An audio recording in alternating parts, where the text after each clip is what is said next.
Okay, I think we're going to have to make this 2 lessons on come phrasal verbs because there are so many. If you come across something or you come by something, you find it by chance, okay? You just find it by chance. Now, there are at least 2 other phrasal verbs which mean exactly the same thing, so these are direct synonyms. You could stumble on something, or you could happen on something, and if you want to make either of those sound a little bit more formal, use upon and not on. Stumble upon, happen upon. They also mean come across, come by something, which just means to find something completely by chance, accidentally, unexpectedly.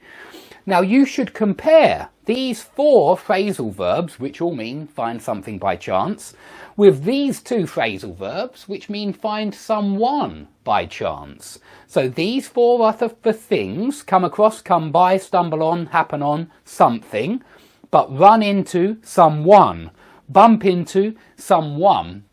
And lastly, there's also run across. Now, run across is a bit of both. You can run across someone or you can run across something.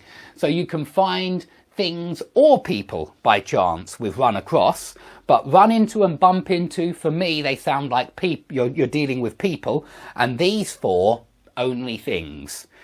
Okay. So I hope you all, when you learn phrasal verbs, I really recommend that you don't just learn one each time in isolation. You need to learn it in terms of all the other phrasal verbs, which are very, very similar. Most people understand that turn on is identical to switch on, and they learn them both at the same time, and that's the best way to learn them. If you're learning them in isolation, it's not so effective. You really ought to learn come out with, bring something out, roll something out, and all the other phrasal verbs which are very similar. So, if you're going to a party, a friend might come along. He might go along with you, in which case he accompanies you. Okay, so that's a nice easy one, come along. And down here, last one I'm going to do on this part is come at someone. Now that is the same as run at someone, fly at someone. At is a very aggressive preposition. Shout at, scream at, throw something at. There's a lot of aggression and anger in such a little word, at. So when you come at someone, you attack them. You could come at someone with a knife or run at someone with a grenade in your hand. You're attacking them in some kind of way. But also a second meaning of to come at something is to come at a problem. And so I might give you a mathematics problem. I might say something like, I've got £5.25, I've got twice as many 10p's as 5p's and twice as many 5p's as 2p's. How many 10s, 5s and 2p's do I have? And then I might say to you, how would you come at this problem? And you would have to explain to me your thought processes and your method for working out exactly how many 10s and 5s and 2s there are. So that would be the direction you come at the problem. So come at also collocates very well with problems and exercises. And so that's one which is certainly worth knowing. Now, somebody has just reminded me that somehow I have completely forgotten about come across as. And I have. And I wanted to put it in because it's definitely on my list, I know. So I'm going to have to just put it in down here in the corner. I hope you can all see this. Come across as. And I like to teach this one at the same time. Now, can you all see that? Let me see. Come across as. Yeah. Come across as someone means to be perceived in that way. So you might say, he was in a really bad mood yesterday, and in the meeting he came across as aggressive, or he came across as a nasty man. And it just means everybody thought that he was nasty, he was aggressive, because of his tone of voice, because of his way of speaking. He came across like that. So come across as someone. Okay, now this is almost exactly the same as strike someone as. But they are different.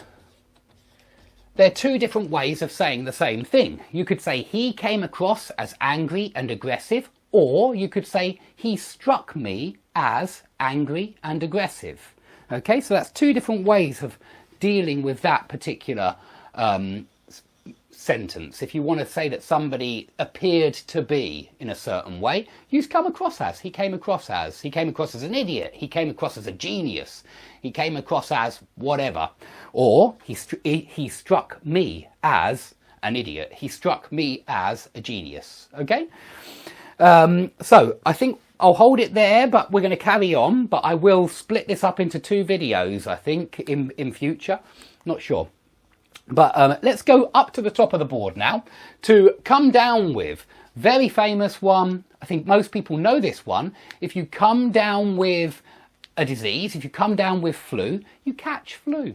Simple as that. So come down with, it means to catch, to fall ill with. But you can also come out with. You can come out with a silly remark. You can come out with a stupid comment. And if you come out with something, you unexpectedly say that, yeah? But I want to warn you here that this is not the same as say. You can't say he came out with blah, blah, blah, blah, blah. We never do that. We say he came out with a stupid comment. He came out with the following remark or something like that. You don't normally say he came out with, I'm going. I don't think we usually do that. We don't normally actually quote what the person said. We don't report what the person said we've come out with. I think usually we say he came out with a load of rubbish in the meeting, or he came out with barbed comments, or he came out with... I think it's usually negative, if I'm honest, with this one. Whereas I think this one's usually positive, come up with. So if you say he came up with a great idea at the meeting, I'd never say he came out with. He came up with a great idea. He came up with a good suggestion. He came up with a wonderful plan. So I'd say that one's more positive and that one's more negative, although they both mean to create some kind of idea or to mention something in a meeting. Usually they're about mentioning, but come up with collocates with idea, plan, suggestion. Come out with collocates with remarks, comments. Okay, let's come on to the next one. Come into something. If you come into a great deal of money, you inherit a great deal of money. If you say luck doesn't come into it, it means luck plays no part in it. So there are at least 2 meanings of come into. Normally it means inherit most of the time, but it can mean play a part in. So if I say luck doesn't come into it, it's only talent. Talent comes into it, but luck doesn't come into it. It just means it's all about talent. It all comes down to, somewhere down here, it all comes down to talent. Okay, if we say come out in, this is a medical phrasal verb again, like come down with. Come out in is for rashes. If you get a rash on your skin, which is a red mark on your skin, you come out in a rash. Or you break out in a rash.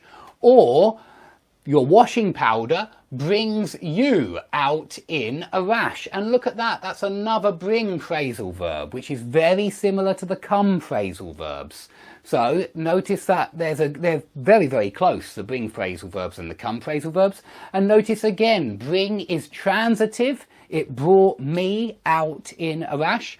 And come has less objects, let's just say. It's just, I came out in a rash, but it brings me out in a rash. Okay, very common ones here. Come over to, go, come up to, go over to, go up to, walk over to, walk up to. They all mean approach in some kind of way. If you want to take a photo of the board, guys, just wait to the last second of the thing and I'll get out the way. Run over to, drive over to, walk over to, shoot over to. There's loads of ones involving this, but usually movement, and they all mean approach something. Now, if you come round or come to, you regain consciousness, or you are persuaded. Somebody has